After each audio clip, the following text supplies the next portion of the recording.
Good morning to everybody. First, our game time has been changed on Saturday night. It was moved from 7 o'clock ESPN to 7:30 ABC National. And that's because there was a change in some other game because of COVID. So 2020 just continues to be a year of change. So it will be 7:30 ABC National on Saturday night instead of 7 o'clock ESPN. And I think the other game that is in question was Baylor and Oklahoma State as you start looking at your stuff. Uh, Happy to have fans in the stadium on Saturday. It did make a difference. There were only 3,500, but the students were a huge factor, and it was fun and felt a little bit more like a normal game for us. So it'll be fun to have fans in the stands at Florida State. So it'll feel more like normal than anything else. Happy for the win on Saturday. Virginia Tech's been a tough opponent for North Carolina for years. Coach Fuente had beaten us 4 in a row, and over the years that a game that we'd had trouble winning, and then even last year with the 6 overtimes, we had our opportunities and didn't get that accomplished. So really happy. It's a huge win for us, and a game for our program that we needed. Happy also that we're 5th and 6th in the country in the polls. It's fun. It's good for recruiting. It's good for our fans to have some bragging rights, and we haven't been rated for a long time this high. And does it mean anything? No, not really. I've always told the players until the college football playoff polls come out, probably be in November this year, that's the first time I even look at the polls, because then everybody has a resume. We know who's good and who's not. We've got a couple of teams, few teams right now that everybody think are great, and then the rest of us are a lot alike. And it depends on injuries and who's healthy enough to play, and it depends on how you play that Saturday. So we're one of those teams. We're a team that has to play well every Saturday before we can have a chance to win. And that's what we've told the guys. So how do we manage expectations? We just tell the truth, and we're factual with them, and we'll continue to do that each week. We are making progress. We're ahead of schedule. We're learning how to win. We're winning differently each weekend, which is something that's important to note. So the defense struggled some on Saturday against a really good Virginia Tech offense, and the offense stepped up and had its best day. So that's just what you have to do to be able to win. Offensively, we had great balance, and that's who we want to be, is what we saw on Saturday. We had 186 yards rushing at halftime, 186 yards passing. Sam had a fantastic day. Oh my gosh, after the game, I said, "Hey, great game." He said, "Well, I threw that one low to Dummy." I mean, that's Sam. He's a perfectionist, but he called the game well. He got us in the right plays, and he managed the entire game well. And the offensive line played by far their best game. They dominated the line of scrimmage. In fact, the offense for us dominated this game, and that's the reason we won the game, because their offense was very, very good. We knew that. And then we didn't play as well in the second half as we needed to on defense. But other than one sack, we had 3 drops, and the rest of it, we played well. So when you can pick out 4 plays on offense that you'd like to have back, it's usually a really good day. The other thing that I was very, very impressed with is no turnovers on offense, obviously, but the fact that we were 5 for 5 for touchdowns in the red zone. And that's an area that we really wanted to improve. It says 5 for 6 on the stats. We took a knee on the last one, so I'm not going to count that. But when we were trying to score, the guys were 5 for 5 for touchdowns. Defensively, you got to give Virginia Tech credit on offense. They were rushing for over 300 yards coming in. I'm not proud that we held them to 260. I don't think that's an accomplishment. But you look at guys like Hooker. He plays so well. He's big. He's fast. He can beat you running the ball. He can run the option. He can throw it downfield. He's tall. He can see. He's hard to tackle. And then you Trey Thompson, Mitchell, Herbert, they've got really good players on offense. That offensive line's really good. So the combination of them being really good, and then in the third quarter, we stayed on the field too long. We gave up a couple of big plays, and then the onside kick was a killer. because we were too wide. We weren't lined up where we should have been. They did a really good job kicking the ball. It was the perfect kick and recovery, but that kept us on the field for 2 complete drives. And we don't have a lot of depth on defense, and we've got a lot of inexperience on our defense. So it put us in a tough spot. But then I was proud that our offense came back and dominated the fourth quarter again. We missed too many tackles. We gave up too many big plays. A lot of things we've got to fix. I thought the biggest thing that we gave up 3 touchdowns for 3 trips in the red zone. So as many things as we did well on offense, we didn't do well on defense, but we did play well enough to win. We have got to force ourselves to play younger players earlier in the game so we can get some rested legs. It happened to us last year. The coaches still aren't trusting the players enough. Me neither. We got to put them out there.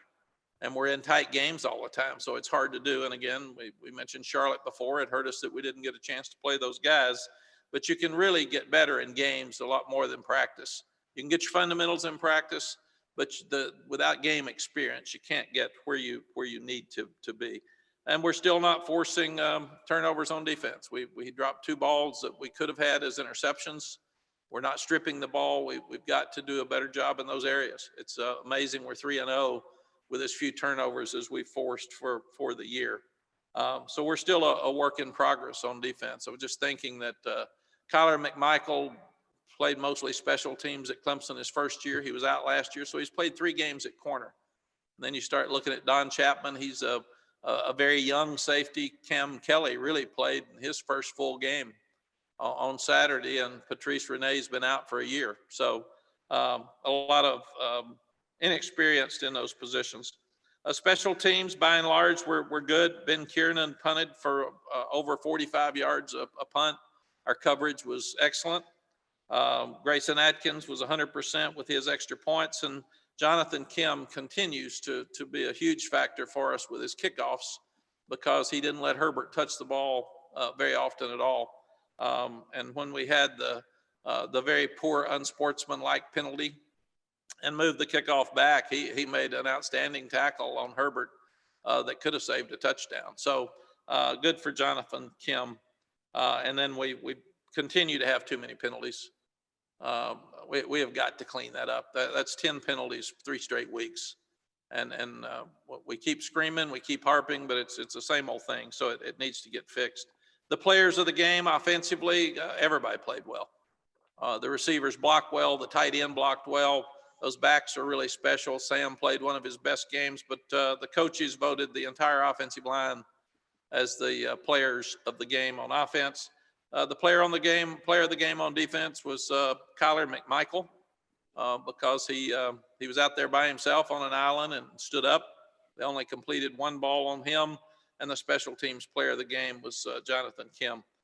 Really proud of the fourth quarter. We got whipped in the fourth quarter at Blacksburg last year, but we had the ball for 10 minutes and 11 seconds in the fourth quarter compared to 4 minutes and 49 seconds. We had 161 yards rushing compared to their 27, and 203 yards total yards compared to their 77. And I thought the offensive staff did a tremendous job of slowing the game down with about 10 minutes left to go without stopping our momentum. And that's hard to do. So I was proud of them. Florida State, let me first say our thoughts and prayers continue with Coach Bowden. He's a special man, and I've got a picture of he and I with that great game that we had here in my office. And I always want to have a program that was as good as his. It's 14 straight years, as best I remember, of 4th or better in the country and national championships during that run. So what a consistency, and nobody's ever done it better than Coach Bowden. So, Coach, we love you, and we hope you're doing well. As far as Miami's concerned, once again, Mike Norvell was a high school coach in Dallas when I was at Texas, and he was a superstar at Tulsa. And then he was the hot young offensive coordinator at Arizona State for Todd Graham. Took the job at Memphis, and I had a lot of his games for my 3 years. And I could tell he was going to be a superstar as a head coach. He was a guy that I had on my list as hiring as a coordinator when I was at Texas, and if it ever came open. And then same thing when he got to be a head coach. And I thought, as I was looking around, this guy is he's one of the next great young coaches that's out there. So I'm not surprised that Florida State jumped all over him, and he will do a super job there. There, you can tell they're already headed in that direction. They got a very tough early schedule. To have to play Miami and Notre Dame on the road, most of us would have lost those two games. So that they're getting better. They're the most talented team we've played to this point. They're huge and can run on defense.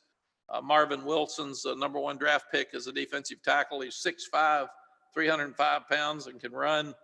Gainer is all over the place as a linebacker, and all I have to do is say the name of a great corner, and that's Asante Samuel Jr., because Senior was a tremendous player. And they brought in Jordan Travis the other day in the Notre Dame game, and he's played really, really well at quarterback. And we always know that Florida State's got some of the best skill in the country. So, questions? Okay, thanks, Coach. Just a reminder to the group, use the raise hand function if you have a question. And please state your name and media affiliation. We will begin today with Dina King. So Dina, go ahead. Hey, Coach. Dina King, Tar Heel Illustrated. You spoke about fourth quarter success last year. When Virginia Tech cut that lead to deficit to 5 points, how big was scoring back-to-back touchdowns in the fourth quarter? Dina, really good teams answer when somebody scores. And that's what you have to do. And that's what we told our team. As long as we keep scoring, they can't outscore us. And then the same thing at the end. We slowed the game down because we were having trouble stopping them. They were having trouble stopping us. So it just made sense that it doesn't matter the number of points you beat somebody by. You just want to win the game. But that was a huge answer at that point. We had chance after chance to keep it at 21 or more, but the 20 unanswered points in the third quarter put us back in a game. And then we had to work our way back out. So really, really proud of the offense that nobody panicked. Nobody was screaming at each other on the sideline, and nobody got frustrated. Everybody just went back to work and did what they'd been doing all day. Thank you. Thank you. Okay, let's move over to Luke Buxton. Hey, Coach. Taking back to 1997, last time you took the Heels to a top 5 ranking in the AP poll. I'm curious what the difference was in not only the two teams, but also kind of in your career and your mentality, your thoughts, your passions, your drives of taking that team to a top 5 ranking versus this team 23 years later to a top 5 ranking. Luke, that team was deeper and more talented, especially on defense, because we had been good for a long time. We're ahead of where I thought we would be at this time, but we still don't have enough depth. We still don't have enough experience in key positions on defense. Offensively, we've been around for a while. The guys have all played. There's no new starters that you just throw out there and you have to play. But defensively, we're not there yet. We needed spring practice. We need the Charlotte game. We needed to develop some depth, and we haven't gotten that. So I think the biggest difference in the two right now is we're probably more explosive now on offense than we were back in '97. But the defense at that time was the best defense in the country. So they were dominating games and not letting anybody score. And when Coach Bowden brought his bunch in, I actually thought we were 4 and 5 at that time in the polls, and they were 1. And it was one of the best teams I've ever seen. I think I called them the NFL East or something. They were so good. But that's what was wrong at that time. Florida State was better, and all the rest of us were second or below because they were the best team in the country. But that's what we want to get back to, having teams like we had then, especially on defense. All right, let's go over to CL Brown. All right, Mack, CL Brown, Raleigh News and Observer. Kind of piggybacking on that, would you say that mentioning how much more explosive the offense is now as opposed to '97, would you say that's a byproduct of the game today itself? It's like, a lot of the rules have been changed to make offenses more explosive than they were back in the '90s, or as you said, it's a matter of, the amount of skill guys you have and just how the offense has been built. We were talking about this yesterday, and Alabama's given up 45 points, and LSU's given up 45 points, and Texas and Oklahoma are 53 to 48 or something. It's just a different game right now than it was back then. I think our defense was giving up 202 yards and 9.7 points or something a game, and people do that on the first drive now or the second drive of the game. I think it's a product of all of the above, because we've talked about it and we've tried to study it. There's absolutely no doubt that the rules make it easier on offense than defense, because I really think people want to see points scored. That's how you get viewers. That's how you get people at the game. So it's always been that way. Secondly, with the hurry up, they're spreading people out more and they're going faster.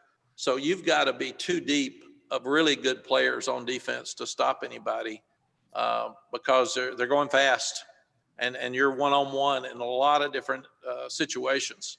So there's just more opportunity for people to score, and I think that because you can go so fast, it limits some of the calls you can make on defense. So it's simplifying some defenses as they spread out, and then you add COVID to it. I do think that the conditioning's down. And that affects defense more than it affects offense, because those defensive guys got to chase that ball for 3.5 or 4 hours, and games are longer now because everybody's throwing the ball so much. But I think it's all of the above, and I think you're exactly right. People are winning games 56 to 49 and being happy with it. I mean, it's just a different thing. I remember we beat Baylor maybe my last year or next to my last year at Texas, and it was one of those 57-54. And I walked off the field mad, and I better not be mad anymore. You got to figure out how to win and just forget it, because a lot of people are scoring a lot of points. All right, and I also wanted to ask about the first possessions. You guys are 3 for 3, scoring touchdowns on the first drive of each game. What would you say is kind of been the secret to that success so far? I really think it's scheming going into the game.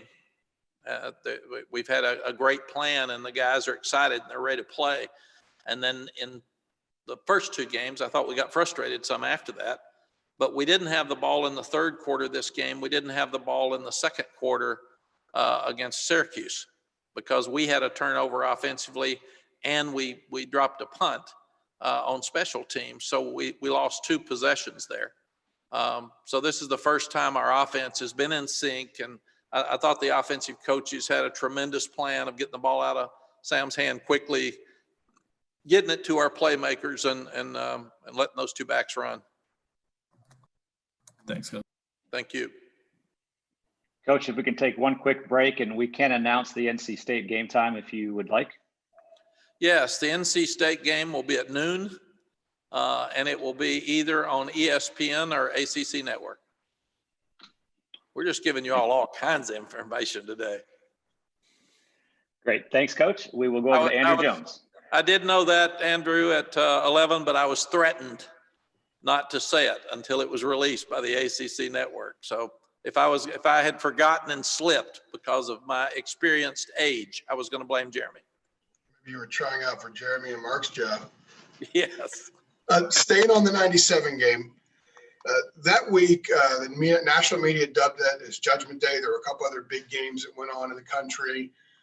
At the time, ABC didn't do many primetime games. So ESPN primetime was the big game you guys were on. Game day was in Chapel Hill that day. Can you kind of take us back to the hype building up to what a lot of people still regard as the most important game this program has ever played that weekend? Yes, I wish we'd won it. Then it would have been the most important one that we've ever played, for sure. But I just remember the hype for the week, and so proud that our football program was getting so much attention nationally. And that's who you want to be. And it was helping recruiting. And I remember Coach Bowden, who I really admire and love. Before the game, he came out in his good old way and put his arm around me, and it was packed. I mean, there were people hanging off the sides of the stadium. It was so full. And he said, "Hey, boy, I never thought I'd see anything like this. This is really cool." and And it was. It was who we wanted to be at that time. And I thought we had finally arrived. And then we couldn't block them. They were just so talented and beat us 20-3.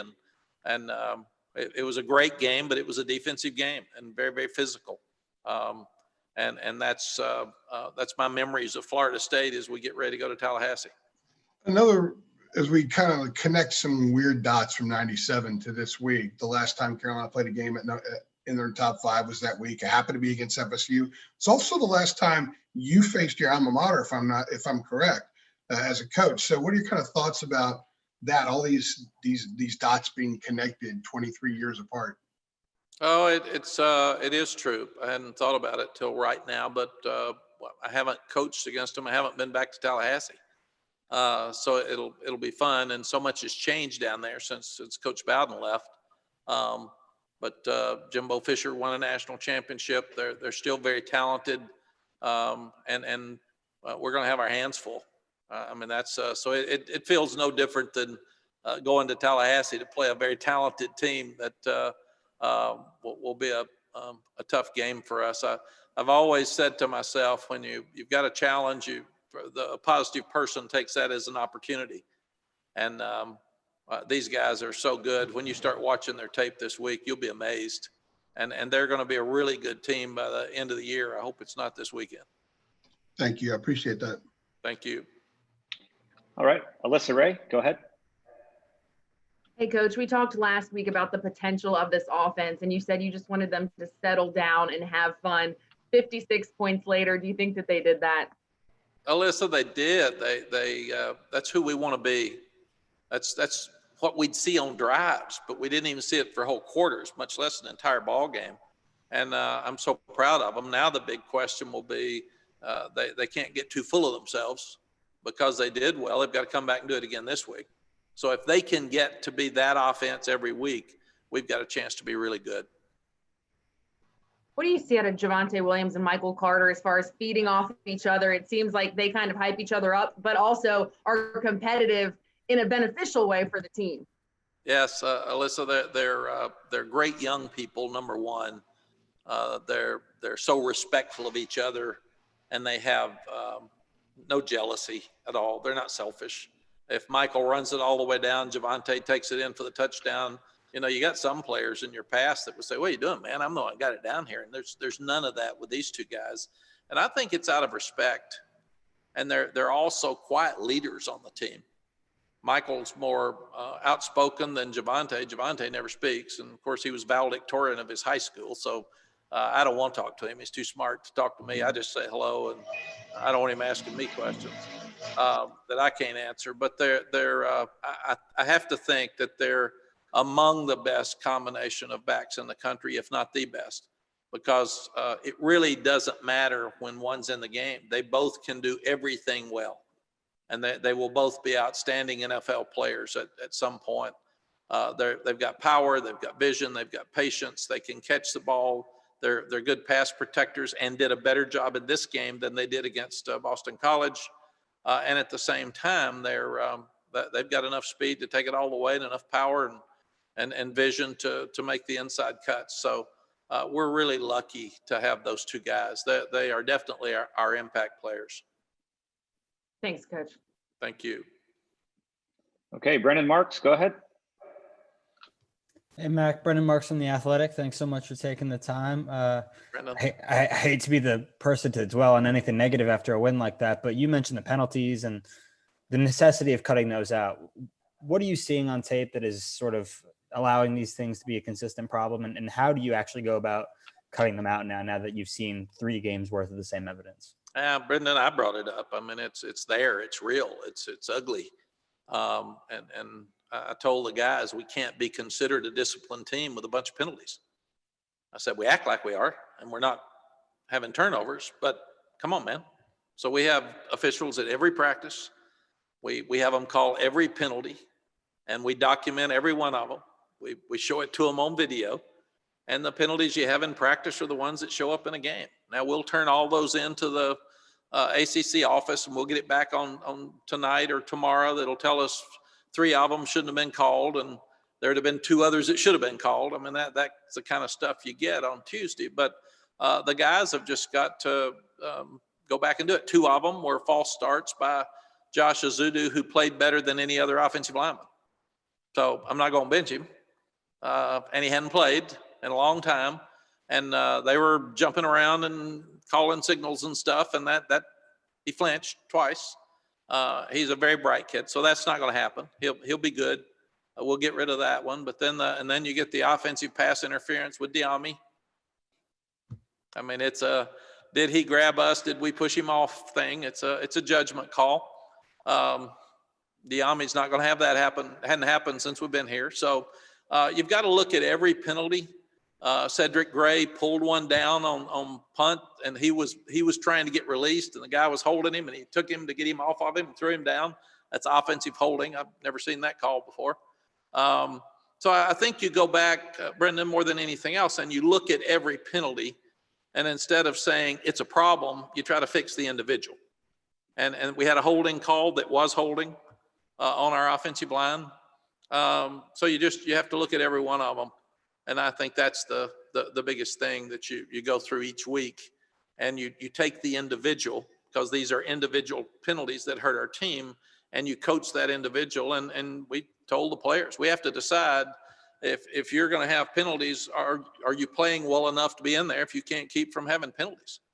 Dazzy's penalty of unsportsmanlike conduct is uncalled for. We're not going to have that, period. 100%, and could have really cost our team, and he knows it, and he apologized for it. And then I was really proud of our team that with them having the 2 15-yard unsportsmanlike penalties at the end, as we stayed out of it, and we didn't get in a fight and cost ourselves a chance to have players playing this week. So I think the discipline's there. We've got to take it individually and clean it up. Thank you. Thank you. All right, Aaron Beard, go ahead. Hey, Mac, Aaron Beard with the AP. I was thinking about what you said the other day after the game about wanting to buy a house in this neighborhood, about perception, I guess, of how you guys are in the top 10. And I was thinking too about, 96 and 97, you guys had won 8, 9, 10 games even before you were in the top 10. So you'd sustained success over a longer period. I guess how important is that part of it, this idea of being more than just one highly ranked team, but something that has some staying power, something this program hasn't had a lot since you've left first time you were here? Aaron, it's the most important thing, is that's who you want to be. Right now, when people put up the top 5 and they see the other 4, they say, yeah, I got it. And then they see North Carolina and said, what are they doing in there? I mean, where'd that come from? Come on, man. They're not that good. We want it to be where when they put us in there, we've earned that right. And if we don't play well, we'll be out fast. Other people drop a little bit if they don't play well, and that will not be our case, because I don't think that we've earned the right over time. Maybe we are in the first 3 weeks one of the top 5 teams in the country, but we haven't been over time, and we were when I was here before. We were somebody every year that they said. I think we were 10th in the country the year before. So people were saying, yeah, look out, North Carolina's good. Nobody said that to this point. And that's what we are. We missed too many tackles on Saturday. We're not getting sacks. We're not forcing turnovers. I mean, I'm in that group that it's good to be 3-0. We're finding ways to win. But we don't have any lock on number 5 in the country. We got to play good, and we got to play good every week to have a chance to stay there or move up. Thanks, Mac. Thank you. All right, last one for Coach from Taylor Vipolis. Taylor, go ahead. Hey, Coach, Taylor Vipolis from Inside Carolina. Sam, Mike, and Javonte have all spoke about how much respect they have for that front 5. And then you could see situations like Jordan Tucker having Sam's back after that targeting hit. It helps to have pure talent on the offensive line, but how much of a difference do you think it makes when they love the guys that they're blocking for? Taylor, it makes all the difference in the world. It made a huge difference that we got Josh Azudu back, because he gives you a guy who can rotate in that group. And Ed Montelis had to play 20, 30 plays instead of 60 or 70. So it really helps you. But I thought Jordan did have Sam's back after the targeting call, but he didn't get a penalty. And He went, he got Sam out of there, and then he got out of the way, which was very classy. But the fact that we've had the same offensive line last year and this year, unlike what's happening to us on defense, is really, really helpful for us offensively. The fact that these guys have been with Coach Searles for a year, the fact that they've been with Coach Longo for a year, they know what to do, and they know the calls to make, and they know how to fix things. And we had a little mix up on the one sack. We're still trying to get things fixed, but the best teams in the country have great offensive lines. When we won the national championship at Texas, all 5 guys went to an NFL team. 4 of them played for a long time. So that's what you've got to do. And we've got all these offensive linemen coming back again next year. So it's exciting for us to see them play so well. And now what they've got to do is we can't walk around with our chest stuck out. We've got to go back to work, and they got to do it every week. But there's great camaraderie and respect for each other right now on offense. Still trying to put all that stuff together on defense. Thank you. Thank Coach, you. thanks so much for your time today. We really appreciate it. Thank you, guys. Have a great week, and I'll see you Wednesday. And we do play 7:30 on ABC National instead of 7. And we do play at 12 o'clock, if you haven't heard, with NC State the next week.